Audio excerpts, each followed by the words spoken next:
Hi, it's Jules from Delsion. I've just popped into the office because I'm just about to jump onto an aeroplane over to the US. And as part of that, what we tend to do is share our experiences as a family.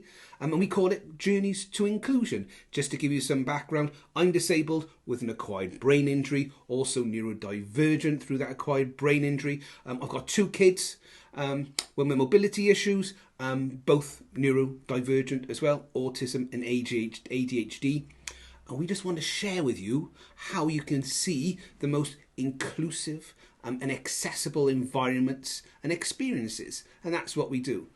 But one of the key things to understand is the amount of planning that goes into it as a disabled family trying to take a holiday abroad. So I'll give you some scenarios.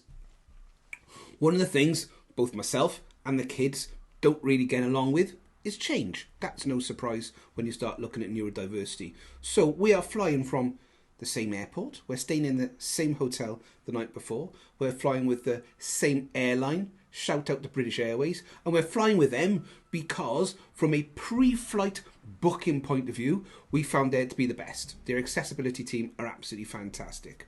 We are taking the kids' food on the plane with them to make sure that they eat. We are taking a whole bag of fidget spinners and all their fidget toys with them as well. And it is very much a case of meticulous planning. We're flying into MCO in Orlando. And just to give you an example, we're flying into a new terminal, haven't flown in there before, spent about 3 hours yesterday researching how we get from one point to another point, what the accessibility points are, but also to run the kids through it.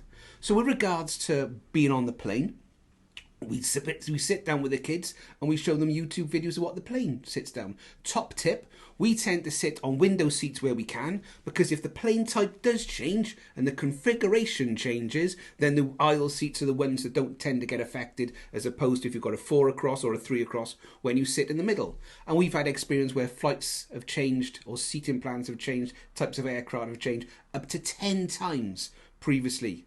And again, it's trying to capture all those things proactively where we know there may be change. My daughter uses a wheelchair when we go through the airports, and also when we tend to use the theme parks, which is the reason why we're going to Florida again. We are staying in exactly the same hotel. We always try to stay with Sheraton for the same reasons why we always try to fly with BA, because when it comes to having conversations with people and understanding and having things put in place, they're always the best. And we're staying in exactly the same villa that we always stay in, because we built up that rapport.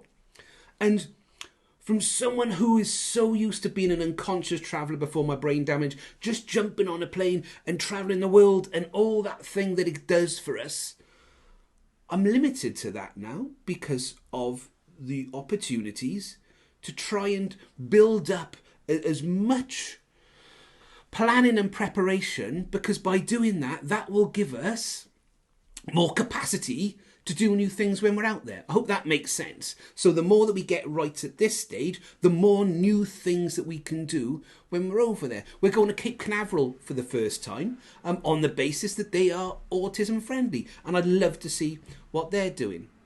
And the reason why we're doing this, as I said at the outset, is just to portray how inclusive and accessible travel can be, to share some top tips, but also in the hope, because we tend to do a lot of work on LinkedIn, this will be on YouTube as well, is to draw that correlation between organisations that offer services, but also organisations that do a lot of work around accessibility and inclusion. Because as I said, there's parallels between all of this. So, as I said, very quick one from me.